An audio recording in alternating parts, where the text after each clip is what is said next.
everybody. I'm Lauren Borchard, Director of Historical Programs at the U.S. Capitol Historical Society.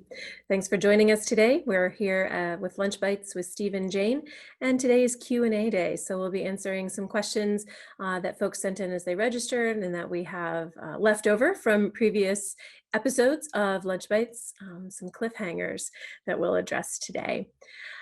We'd love to hear more questions from you, however, so please, you can send those in as soon as you have them. That's the whole point of today, even more than usual.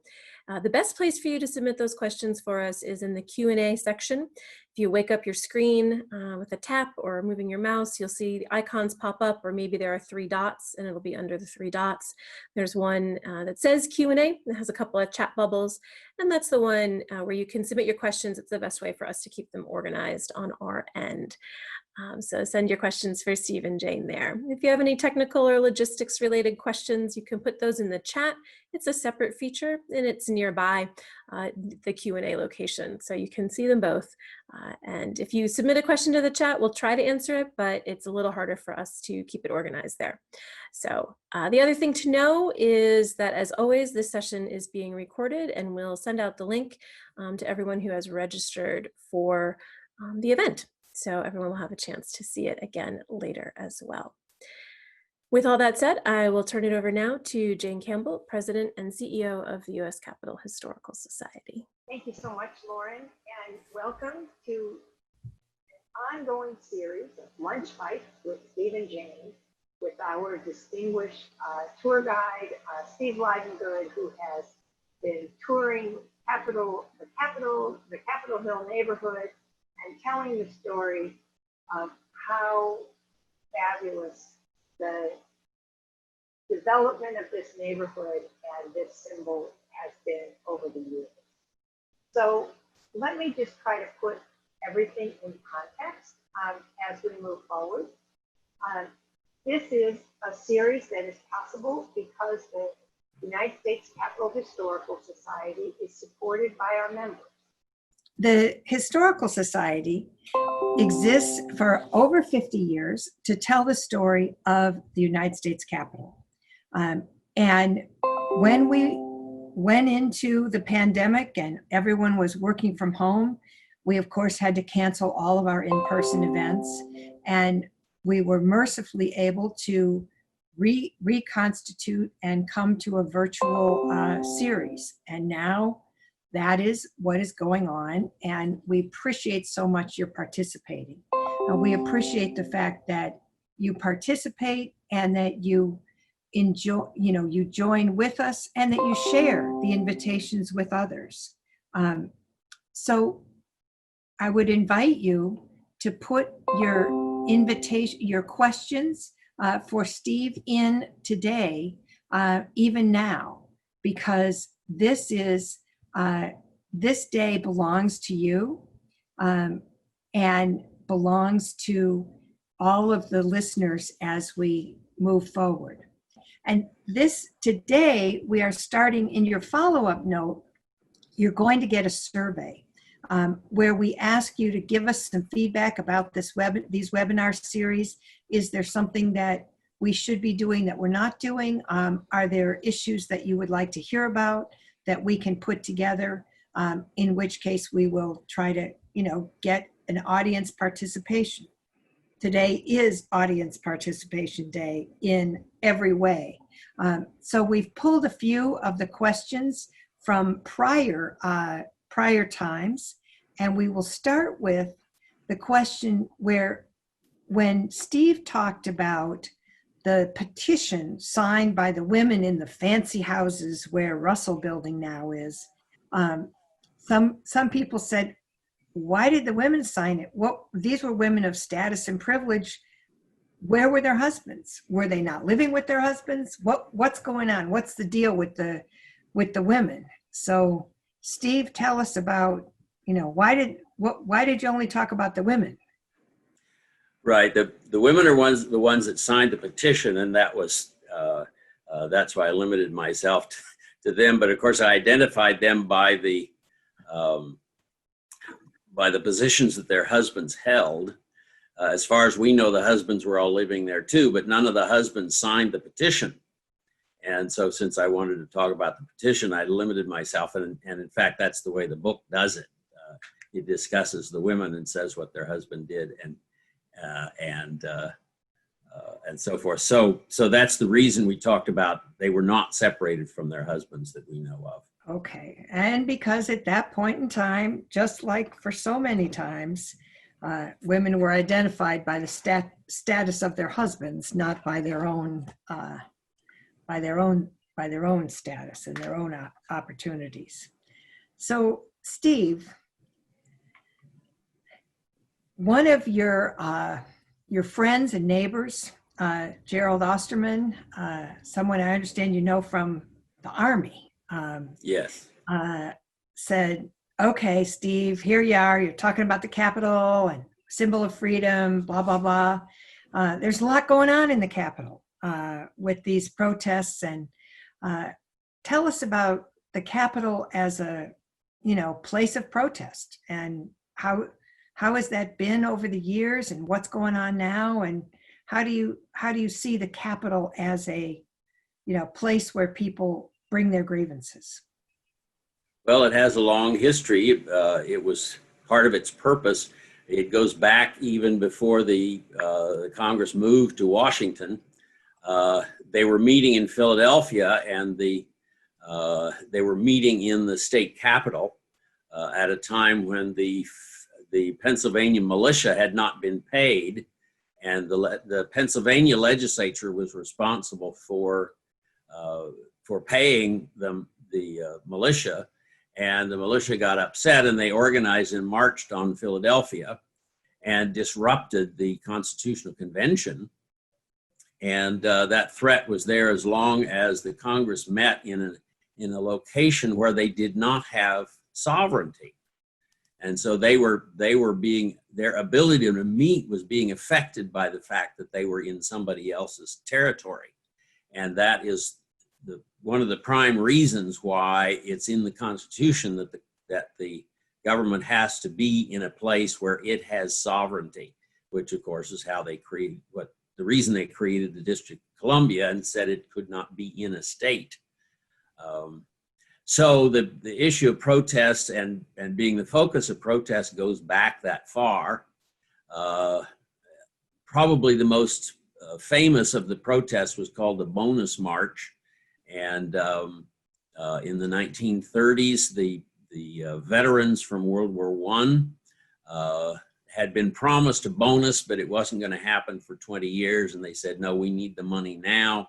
They were unemployed in the numbers like we're facing at the moment. And they were losing their homes and living in camps. And so they organized themselves and just moved their camps here to Washington. The camps themselves were across the Anacostia River in what's now the Bowling Joint Base. It was an Air Force base and an Anacostia Naval Air Station combined a few years ago. And they were living there. They set up a camp there, and there were as many as 20,000 people living there, and causing problems, and they would march on the Capitol. And so eventually the Army was brought in to move them out, and that's one of the precedents that's been discussed in the newspaper in the last few days about protests. That's probably was the biggest one. On a more peaceful note, of course, the Million Man March just a few years ago was there, and there have been several women's marches and so forth that to come to the Capitol. They generally are on the mall side rather than on the east side, which is where the bonus marchers were as much. At any rate, there were a lot of Vietnam era protests at the Capitol building. Some of those were at the Pentagon as well. Probably the most famous one was when they decided to encircle the Pentagon with people holding hands all the way around the Pentagon, which of course is still, I think, the largest office building in the world. And then there have been some incidents inside the Capitol, the most famous being the Puerto Ricans who shot up the House of Representatives in 1954. And then in the 1970s, again, the 1980s, there were bombings in the Capitol. A bomb went off 2 different times in the Capitol. So those are the major protests, the history. But it was intended that the Capitol building sort of be the embodiment of the government. This is the place where you encounter the symbol as well as the substance of our government. And so it was intended, in fact, that this be the place to focus. And there's one former congressman that gives tours with us that talks about the Capitol is the place where we come to argue. And sometimes that's going to take place with some violence. I'm remembering now, before the healthcare program was passed, there were healthcare protesters, probably the cutest that I have ever seen amongst protesters.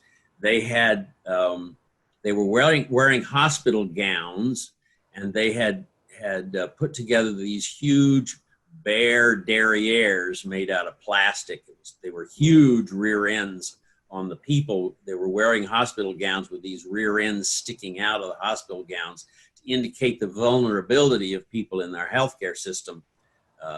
And they were marching along Constitution Avenue by the Senate office buildings to try to support the idea of having a healthcare plan as we passed later on the Affordable Care Act. So there is a long history, and there will be more. And the protests, occasionally violent, are part of our system because the Capitol building is where we come to argue. So Steve, we know that sometimes you need a permit for a rally. But some opportunities you can just go and make your case. Do you know what requires a permit and when you can just come and search for your congressman? A permit is if you want to have an approved protest, then there are all these rules and regulations that you have to follow. And if you don't have the permit, then they have the right to remove you if you don't act right. They are really quite flexible in what will be allowed.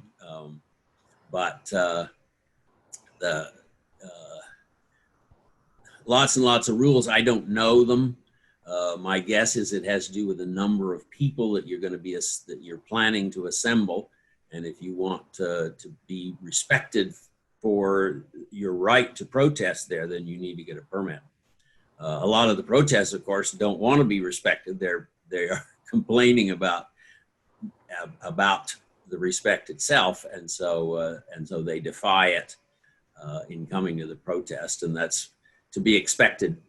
And some of those permit issues are if you're going to have a electricity and a loudspeaker and a formal stage. And so you think about some of the really famous protests, the Women's March, the March on Washington, Martin Luther King led, some of the Vietnam, those all had permits because they had a stage. Right. Yes. The ability of people to gather, some of, does not necessarily, and as you say, sometimes people don't want a permit, but this last weekend, on Saturday, I live over on Capitol Hill, and on Saturday afternoon, the protest parade came by my home, and it was being escorted by the DC police. So clearly they had gotten some kind of a permit because they had a police escort and they were going the wrong way on a one-way street. A couple thousand people taking over the street. So I think there's probably a mix of the official permitted rallies, the marches that are permitted or at least registered with the police protection. But maybe this would lead us to a conversation of, you've been doing the work of telling the story of the Capitol for 50 years.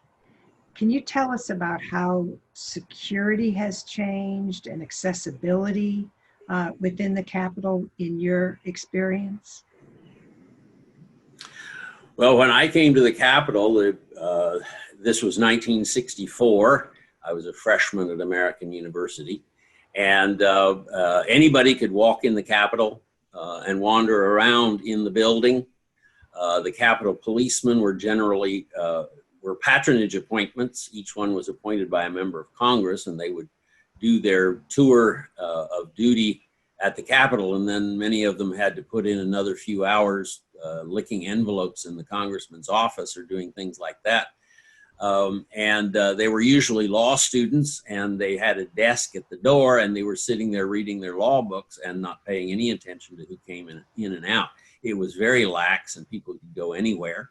And I did, as a student, go a lot of places, although I was more reluctant than a lot of the other students that I knew. So many of the rules and the restrictions have come since I started in Washington. And now, of course, a person can't just go in the Capitol. You have to be with an employee, somebody who has a badge, and that's what I do a lot, is taking groups in. You can't just go in and wander in the Capitol building. You can go in the visitor center and just wander. You will not be asked who you are or why you're here to get into the visitor center, and there are a lot of ways to encounter that. There's video in there to show you what's going on in the House and Senate chambers, but you can't go in the building itself.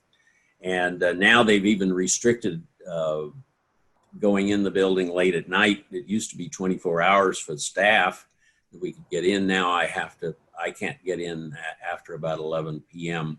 That's relevant because I belong to the Congressional Credit Union, and my ATM is inside the Capitol building, so I have to get in there sometimes when I need cash. So that's how I know about it.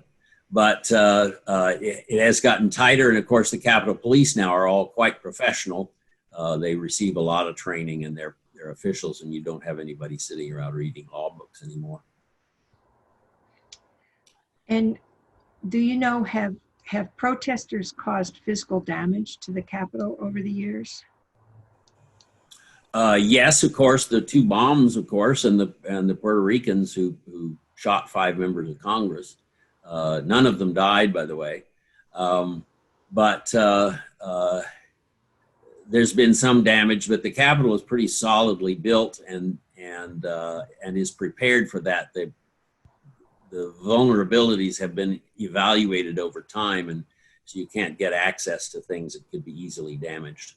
And that's because we expect the protests at the Capitol. That's part of its function.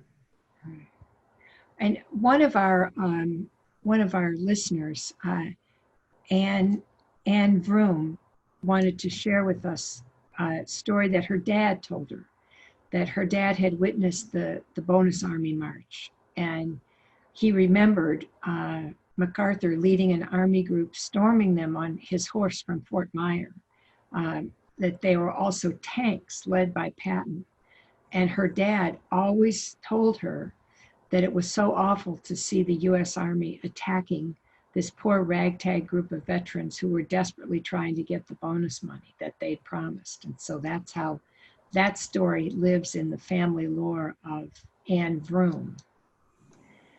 Well, that story, in fact, is in the Washington Post this morning, because it's felt that was a big mistake, that in fact that was a major contributor to Franklin Roosevelt's victory in 1932, was the way those bonus marchers had been treated just months before here in Washington by the Hoover administration. And there's a story I hadn't heard before that apparently MacArthur's valet had put out a special kind of parade uniform. So it was an unusual uniform even for MacArthur to wear, with boots and so forth for riding a horse.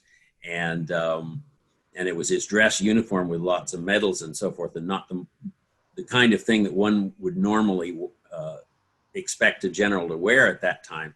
And he was doing that because he knew there were going to be a lot of photographers taking his picture. Wow. So one of the questions sort of moved to a different aspect. There are a couple questions about the House and Senate office buildings. And one of them is, before the House and Senate office buildings were built, did the members of Congress have an office, and where were they, and how did that work? Yeah, that's an interesting story. The office buildings were built in 1909, and before that, they had rented some space for members, but a member was not assured of having an office, and they did not automatically get staff. And it was with the establishment of the two office buildings, the Russell and the Cannon, for the Senate and House respectively, that they started providing staff for the members. But before that, the only people that got a room in the Capitol were committee chairmen. And the Congress appointed a lot of temporary committees, but the committee chairman would never allow their committee to be abolished, because then they would lose their office. And the only way they could rationalize the committee structure of the House and the Senate was to give everybody an office, so that an office was not attached to being a committee chairman. There were committees with these wonderful names about saving money and excess paperwork and things like that members had established and kept as permanent, just so they would have an office in the Capitol building. There was quite a premium on the rooms in the Capitol building. Every broom closet had a committee in it. And so that was a big factor. But particularly some of the more senior senators who claimed they were too old and ill to have to walk across the street to the Russell building. And so they even put the tunnel with the electric automobiles shuttling them back and forth, so that the senators didn't have the excuse that they couldn't walk outside to get to the office buildings. And so they could, at any rate, they were able to rationalize the committee structure and make this sets of permanent committees that we have now, because they gave everybody an office, and that wasn't how you got an office in the Capitol building anymore.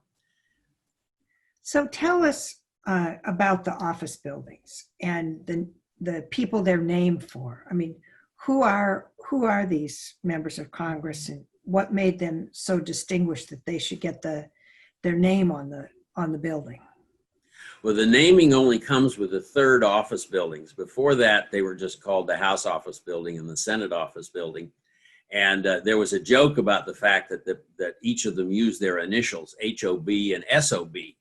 As we know, SOB means something different in a different context. And so Harry Truman, in particular, as a senator, was famous for saying that he wanted to hear from his constituents. He'd say, just write to Harry Truman, SOB, Washington, D.C. And that way it covered both of the meanings of SOB if you didn't like Truman. And in the House it was called HOB. And I remember when I started in the House in '65, every room had a sink in the outer office, and you had a special hand towels. This is before paper towels were so common. And so you had these towels that were laundered every day, and they said HOB on them. And it was common to keep that as a souvenir. If you worked in the House Office Building, you would keep an HOB towel to show that you'd been there, like people took the towels from hotels and so forth. So in 1909 is when they got the first office buildings. The Senate Office Building, which is called the Russell now, was only 3 sides of the square. It was open on the First Street side. It formed a letter C. But the house was a complete square and had 435 offices. And it was the largest office building in the world when it was built. but then it was added to, they added a fifth floor, which at the moment they are doubling the size of that fifth floor as part of the renovation of the building going on now. And they added the extra side on the Senate office building, and then then the House in 1933 they got the what we call the Longworth building now, and that was called the new House office building. So it became the OHOB and the NHOB. Then on the Senate side in 58, they got their new office building, with the one now called the Dirksen. And so those two became known as the old Senate office building and the new Senate office building. And that's what it was when I arrived in Washington in 64. But then each one got a new building. On the House side, it's the Rayburn building. And it was with this third building that they began to name the office buildings. So what they did on the House side was to name the office building for the speaker who had been leading the Congress at the time that the building was authorized. So Joe Cannon was the speaker when the original House office building was built, and so he gets named after him. Nicholas Longworth was the speaker when they authorized the second building, and Sam Rayburn was the speaker for the third building. On the Senate side, they have named them after prominent senators, very carefully balancing them for party. On the House side, Cannon and Longworth were both Republicans, and Rayburn was a Democrat. But the Senate balanced theirs. They named the old Senate office building after Senator Richard Russell of Georgia, who had gotten to be President pro tem of the Senate, was a very long-serving senator and considered particularly dedicated to the job.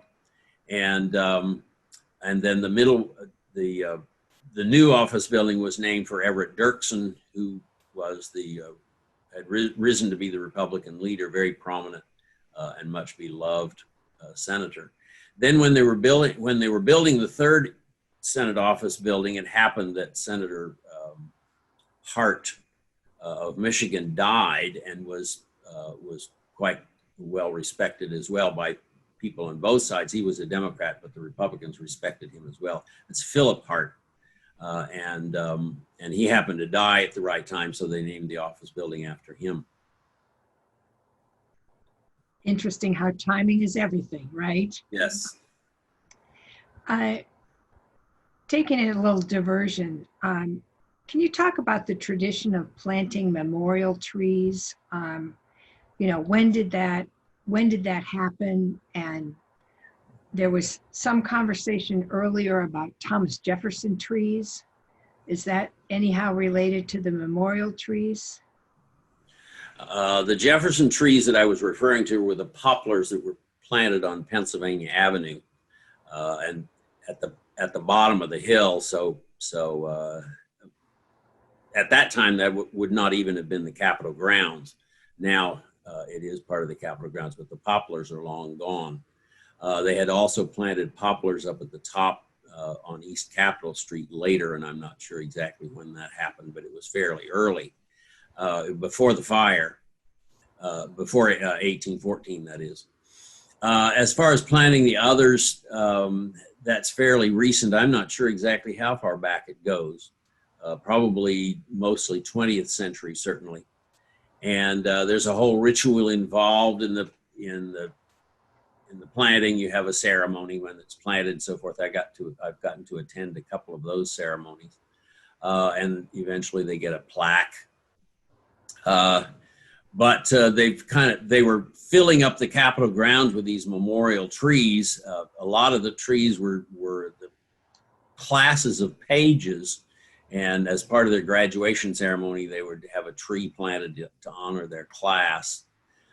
They decided there were too many trees for the Capitol grounds. They wanted to cut back on the number of trees, and so they established a spot down at the base of Pennsylvania Avenue on the west front, where it's a particular area dedicated to the memorial trees. So when they have a memorial tree that they they don't have room for on the Capitol grounds, they can put it down there. There have been so many that they're kind of discouraging that now. It's not as important. But of course, as we saw, there were the two that were done a few years ago, one to Anne Frank and one to Emmett Till. So we still have that tradition, and periodically somebody will speak up at the right time, and they do have it. But it's not encouraged because there's just not room in the Capitol grounds for all the groups that would like to dedicate a tree. So, this is sort of the moment where everybody has something that has been burning in their mind. And someone just wrote in, remind her what year the Capitol itself was built, which I know is not an easy question because it was built over time. So can you just put the timeline in context? Yeah, 1791 is when they chose this area for the Capitol, and they had picked the spot with the plan by 1792, started construction 1793. But that's just the center part, and that building was not finished until 1824, finished the grounds by 1828. And of course, in the meanwhile, the British had come and burnt the building, and so we had to rebuild all of it. So the original plan sort of ended in 1824. By 1850, the building was too small. We had doubled the size of the country fairly quickly, and so they made the decision to build the extensions after California became a state in 1850. And so the current House and Senate chambers were built beginning in 1850.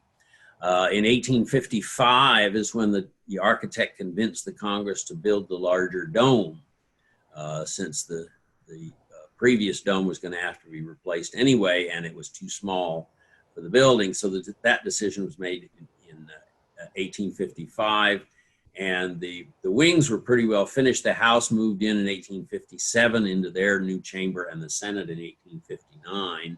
The dome itself was topped off in 1862 and finished in 1867. They put the last pillars on. The Olmsted terraces were done around 1890. And so the building as we see it was pretty much done then, but the dome was too far forward on the building, and the architect had suggested putting a 30-foot addition on the east front just to balance the dome. And so they did that starting in 1958 to 1962. The west front was renovated in the 1980s, and they added a bunch of rooms that you can't see because there were some open terraces there, and they filled them in with rooms in the 1980s as well. So that's the chronology. When people ask me, when they word the question, when was the Capitol finished, my answer is very clear. It's not done yet. I'm sure we'll add some more to it. Because we added the visitor center then in 2008, 6 years of construction then. And one of these days they're going to decide they need a facility on the west front as well. And is there any other, I know there's a plan to expand the Library of Congress Visitor Center. I'm not sure it's a new building. I think it's a reconfiguration of some of the underground passages. But is there any other plan that you know of for new buildings on Capitol, as part of the Capitol? Well, the Congress owns land on both sides of the building. They back in the 70s, I believe it was, they worked out an agreement, a master plan that the Capitol would not acquire land to the east in the historic Capitol Hill neighborhood, because they were buying up and tearing down these historic houses, and they finally decided that's not a good idea when there's plenty of room to expand north and south of the Capitol building. And so they're there's some plans there. The Senate subway to the Hart building was built in such a way that it can be extended across to that park that we talked about last week, where the Senate owns the next block where the Monocle restaurant is and so forth. And so the Senate subway was designed so that it can be extended in that direction. And there was even discussion of extending it all the way to Union Station to link up with the metro system. So there are always plans they're talking about, and who knows, but my guess is, given the political situation and the budget situation, that they're not going to be building anything anytime soon.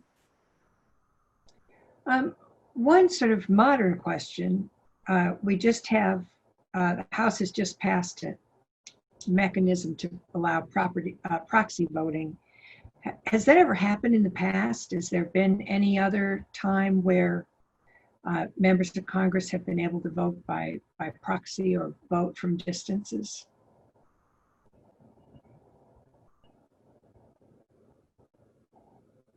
I think Steve got frozen.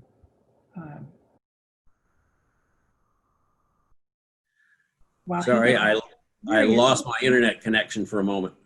Okay. So I didn't hear your question at all. Okay, question is, we now have legislation that allows proxy voting in the House. Has that ever happened before? Has there ever been a time where members of Congress have been able to vote without being present? What I have read, no, they're completely without precedent. That they always felt it was very important that you be there physically on the floor, so they can't even vote from their offices or remotely at all. So in the House gym, there's always a scramble in the locker room when they have to go to the floor to vote.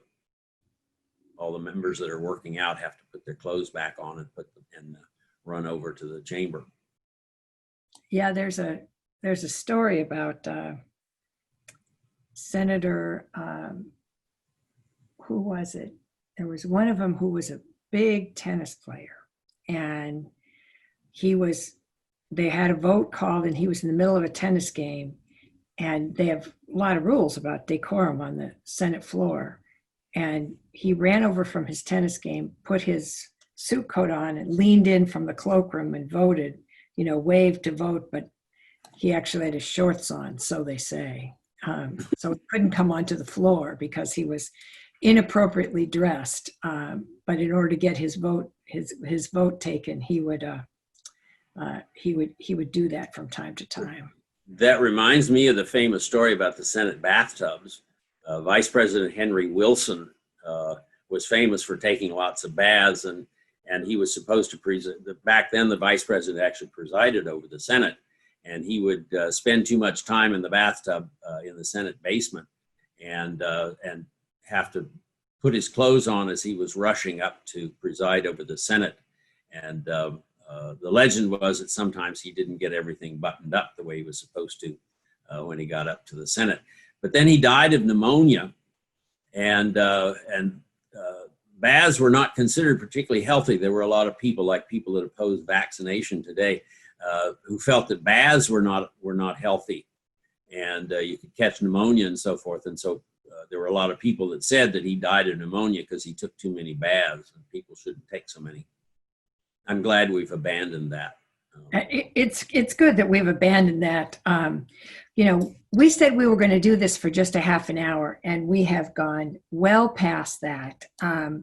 So we've got two more areas of question, and then we're going to call it a day, and we'll hold on to these questions because in about a month, we have another question session. So we really appreciate everyone's participation and engagement. And the question is about Alan Cox. Alan Cox was, you see his work in the Capitol. And have you ever given an in-depth presentation just about his contributions? One of our viewers said they heard someone do it. It wasn't you, and they didn't find it to be nearly as engaging as your conversation. I don't know who it is. They didn't say. But question is, tell us about Alan Cox.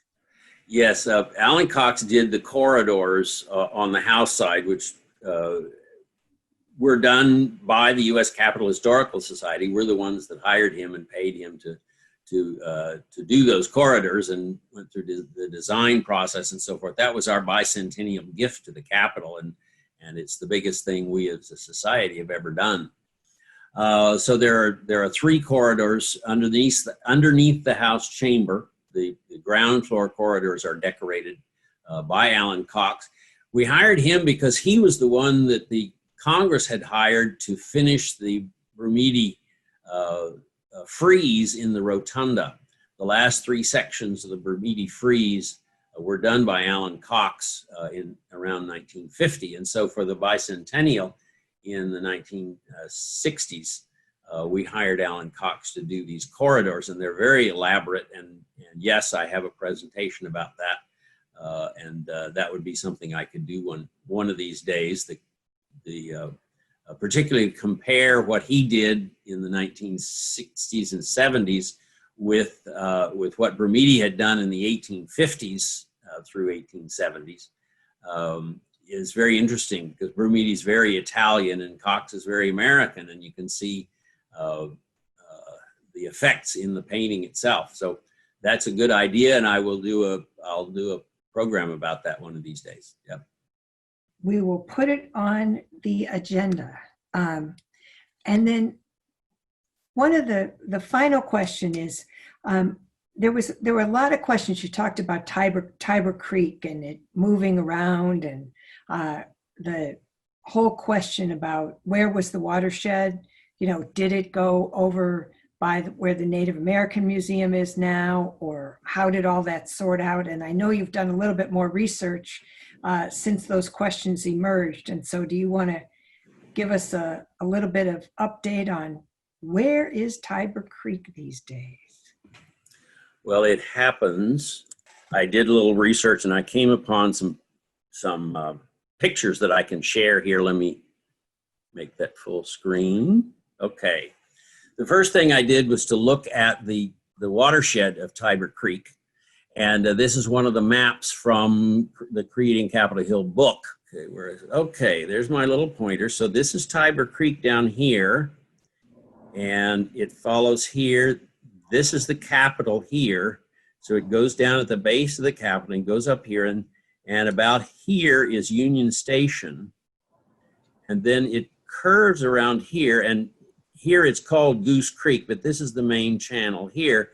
You can see that over here, there's a branch of the creek, and then it goes to a couple of springs over here, and up here and over here. So it is almost entirely contained within the original L'Enfant plan.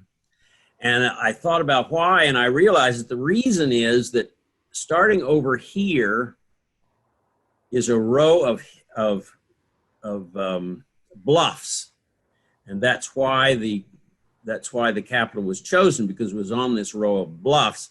But the bluffs come around here, and this along here is Florida Avenue. It was originally called Boundary Road. That's the boundary of the plan, of L'Enfant's original plan. And so what he's done is to simply put the city within the watershed of Tiber Creek. It doesn't go any further than that. It comes out of springs, out of those bluffs. And so it is contained almost entirely within the original city of Washington. And this gives you an idea of that. Then the next thing I wanted to show was this painting, this drawing from the 1870s. It's been colored in a little bit.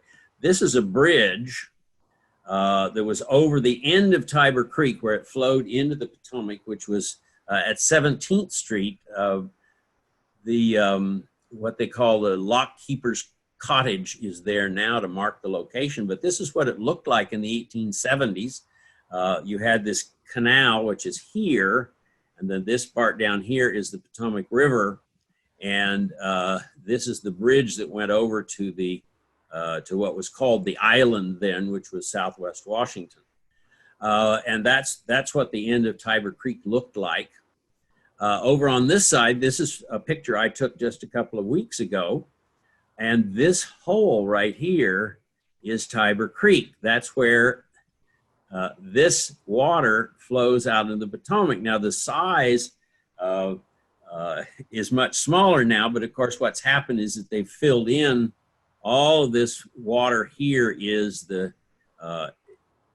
now the extended part of the mall where Lincoln Memorial is and so forth. And I took the photograph on the right from the backside of Lincoln Memorial. There is a set of steps there where you can get down to the water, and so that's where this location is now. So this is at 17th Street. This is about 24th Street. So it'd be about 7 blocks east that is all fill. And we can see that on the previous map. You see how big Tiber Creek is here. Well, that last photograph where Tiber Creek flows into the Potomac is all the way over here. So everything from this spot back over here is fill.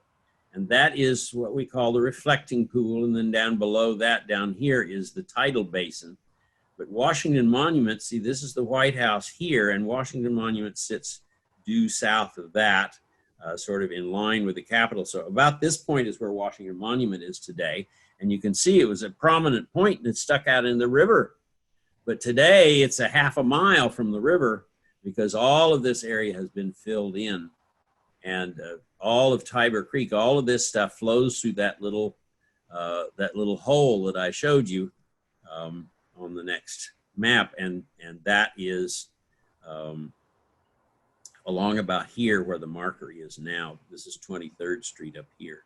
And so the marker would be there. So that gives you a much better picture of what Tiber Creek is today and the area that we had left kind of open from the question that was asked before. Well, I tell you, Steve, it's a combination of civic history, the Capitol as a symbol, and city planning, and the development of a community around our government. So we could do this for hours and hours, and we will do again next week, take you to a particular corner of the Capitol Hill neighborhood. There's one thing that we're going to leave. We always leave in these questions, sort of the question that we will take up the next time we have questions for Steve. And that is for you to tell us the story about the ghosts in the Capitol. There's a rumor going around that you've had some ghostly experiences, and we will be excited to hear that the next time we have an opportunity to have the conversation. As we come to a close, again, we want to thank each and every one of you for joining in, for participating, for listening, for sharing this information, sharing the opportunity to participate. These seminars are free, and so it is a way that we tell the story of the Capitol and tell the story of Capitol history and the people who work in the Capitol during this time when we are all working from home, gradually opening. Somebody asked, what's going to be the story about the opening of the Capitol? We don't know for sure. What we know is that there is a great deal of concern about how do we preserve the health of the members of Congress and the staff and the public that comes to be together. The architect of the Capitol and the Capitol Visitor Center is working hard on how they might reopen. The Capitol physician is engaging, and it will ultimately be a decision that will come from the House and Senate. And as soon as we know it, we will share it with you. Again, we want to remind you that these are possible because you are members and supporters of the Capitol Historical Society. So please continue that support. As has been my tradition, I have one of our pins on. This is the eagle that reminds us of our government, and we have a variety of commemorative merchandise, all of which is available as gifts and as a way to support the society. Thank you very much for joining us today. We look forward to seeing you next week. Goodbye.